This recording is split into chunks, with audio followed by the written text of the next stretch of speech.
graders? It's your lucky day today. We're going to move into your choice reading again. Remember, I can't say this enough, that we're working on your genre chart for English. Okay, you also have one in Spanish.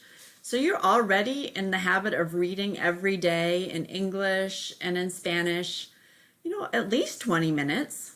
You might have some more flexibility in your schedule than you normally do since we're working from home. So feel free to read more than 20 minutes a day.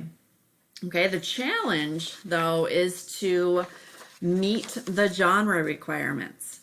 Okay, so push yourself. I know you're probably in the middle of a book right now, but you want to start thinking about what book will you read next.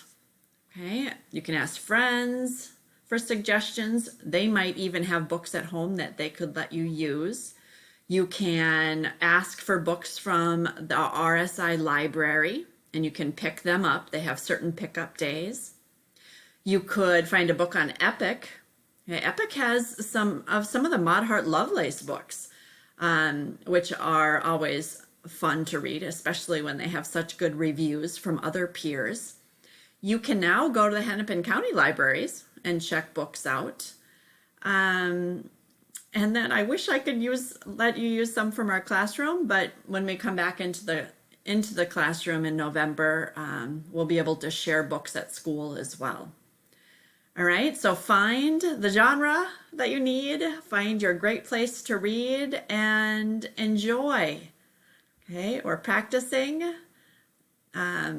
Understanding words and context. We're trying to stay connected to what we're reading.